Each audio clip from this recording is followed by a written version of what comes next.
How do you know that God is real?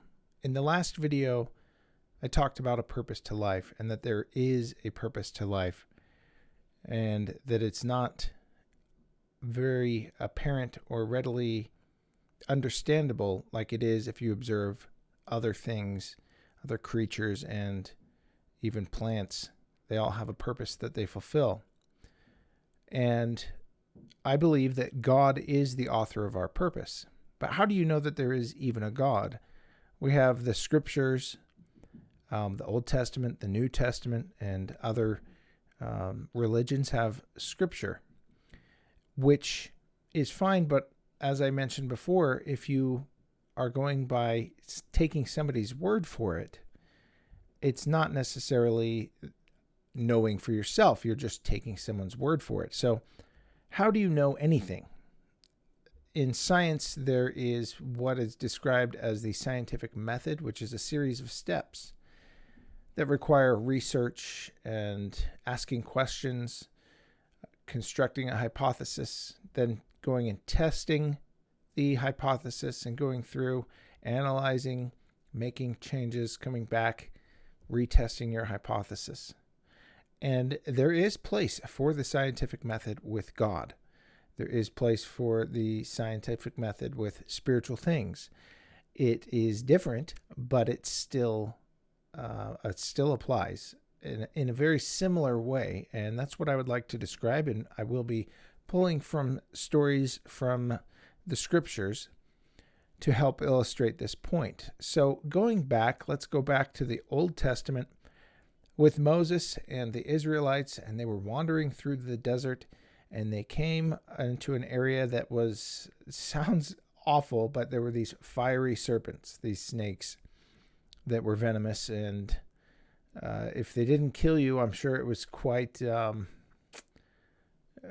did kill you, according to Numbers chapter 21. And so the Lord told Moses, make a fiery serpent and set it upon a pole and hold it up. And anyone that is bitten, all they have to do is look upon it and they will live.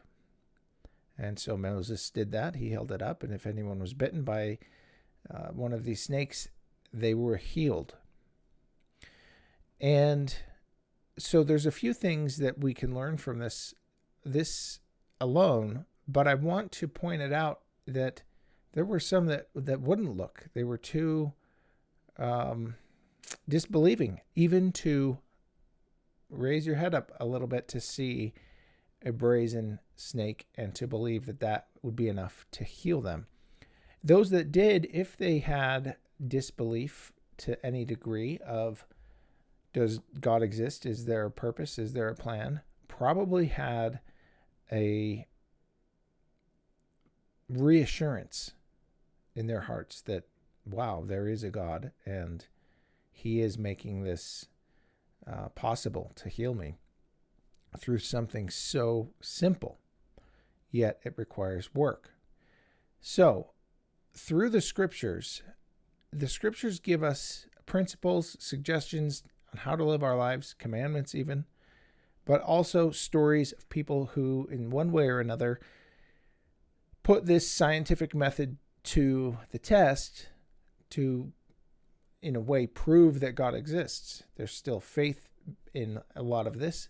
However, it's a good place to start. Now, some listening to this may, this video may have no faith at all. They may believe that there is no God, or you are agnostic.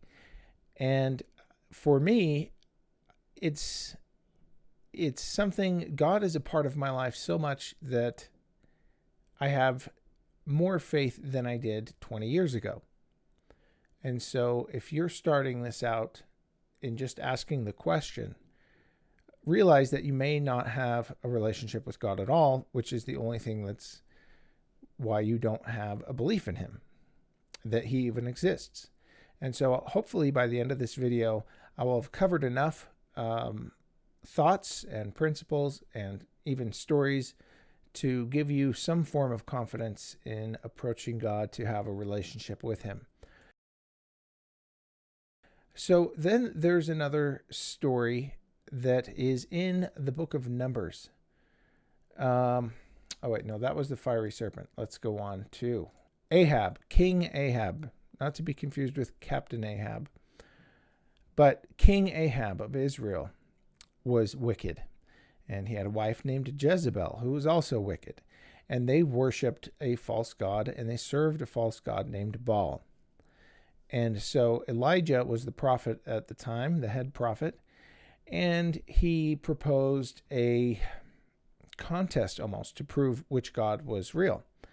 I won't go into the whole story, but they ended up building two altars, and the prophets and the priests of Baal were, the contest was which god would actually light the sacrifice on fire. And it got so bad for the priests of Baal, the servants of Baal, that Elijah was mocking them, saying, "Oh, maybe your God's asleep. Pray louder." It was actually kind of funny. There's some humor in it's dark humor, but there's humor in the scriptures. Nevertheless, they weren't able to do it. They got so frenzied about it, they ended up climbing up on the altar and spilling their own blood, trying to provoke their god Baal to ignite their sacrifice on the altar. The only thing that they did provoke was God, the true God, to anger.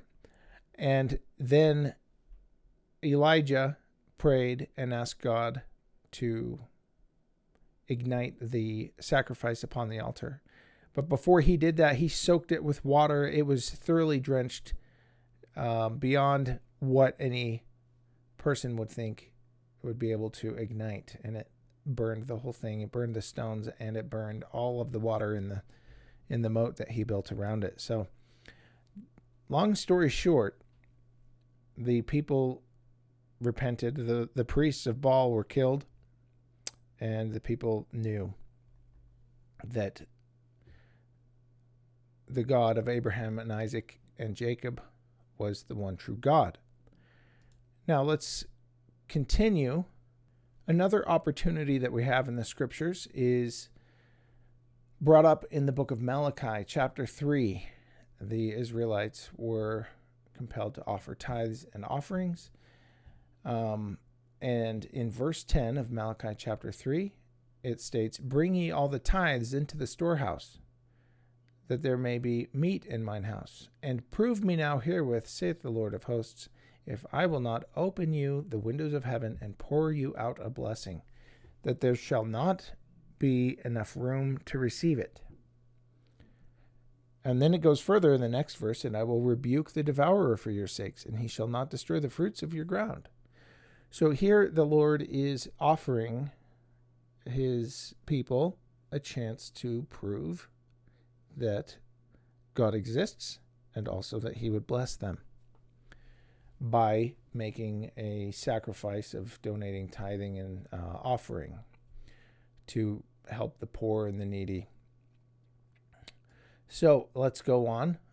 We have in the New Testament, and like I said, you have these scriptures are helpful to us to give us an idea of the nature of God, but also to help us see that we can have a relationship with him even on a daily basis. There's so many stories in the scriptures that really are about everyday life.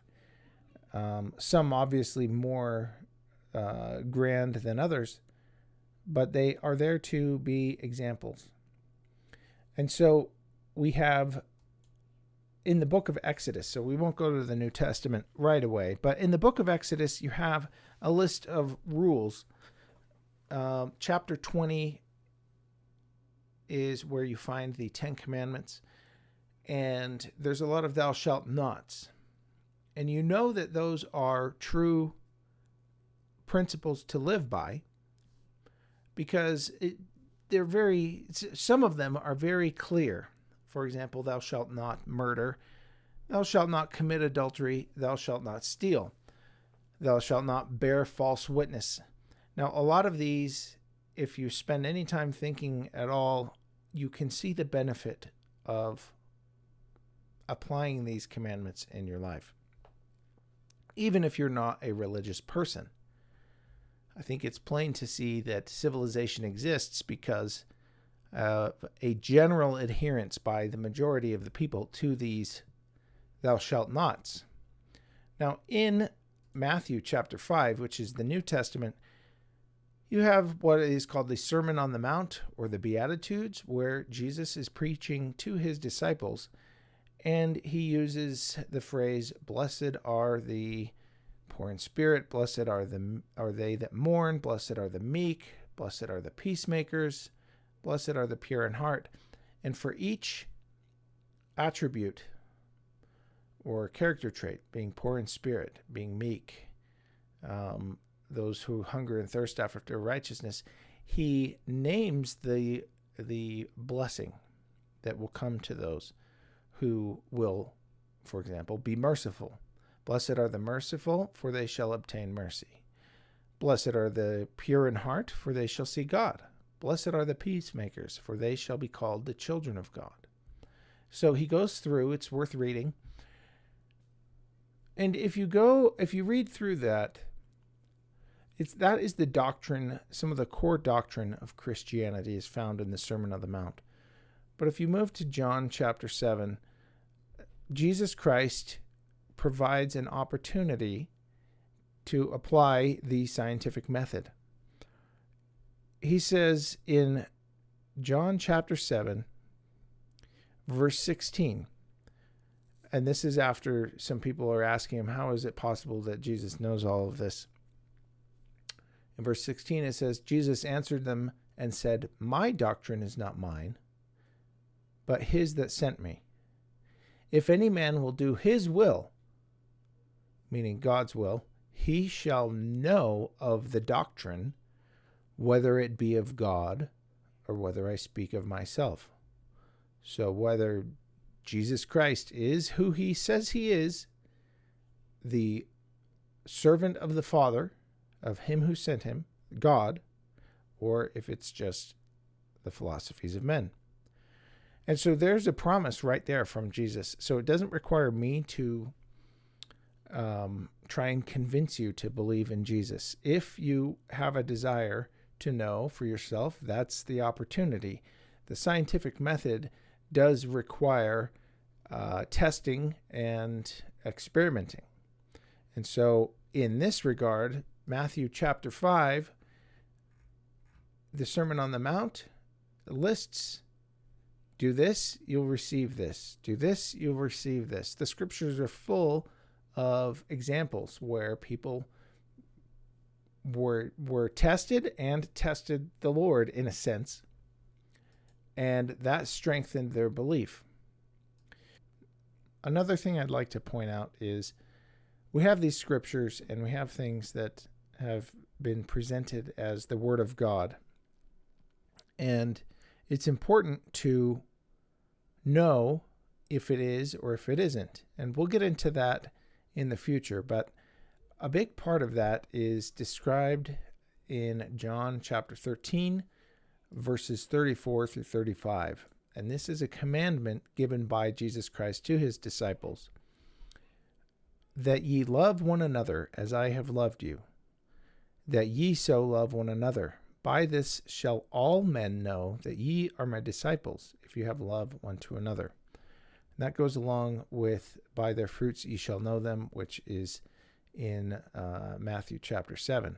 And so all of these scriptures combined, I hope, are building the framework to help understand where I'm trying to go here. I'll read just a couple more scriptures. This is from the book of James, chapter 1. And this is very clear how to obtain an answer. And this is James, chapter 1, verse 5, the general epistle of James, I should say.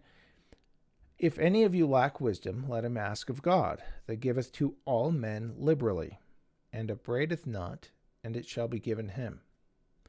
But let him ask in faith, nothing wavering. For he that wavereth is like a wave of the sea, driven with the wind and tossed. And so in this is another tool that we have. So we've talked about the scientific method. We've talked about if anyone will do these things, you'll know if they're of God. but also we have the opportunity to pray, and we need to ask in faith. I have had so many prayers answered. I have a very firm conviction of the power of prayer, but I also have a very firm conviction of the principles that I have applied in my life that are taught by Jesus have blessed my life so immensely. They're good principles to live by. And so those are some of the tools that are available to us to build a relationship with God. And we can get to the point where our faith is replaced with a knowledge of knowing that God is, that he has a purpose, that we can know what that purpose is and live by it and be blessed for it. And so that is the conclusion of this video. I plan on doing videos on a daily basis, possibly for the rest of my life. So if you want more, if you have a gospel-related question, let me know in the comment section below, and I would be glad to answer it. And I will have a whole list of other questions that I'll be filling in along the topic of, is there a God? Is there a plan? And understanding the nature of God. If you like this video, please give it a thumbs up. Also, I would love to know what you think in the comment section below. If there's something that you maybe want me to clarify, or if you liked a part, I want to hear it. I do appreciate feedback. And click subscribe if you haven't already, and be sure to ring the bell for future notifications. Thanks for watching, and have a good day.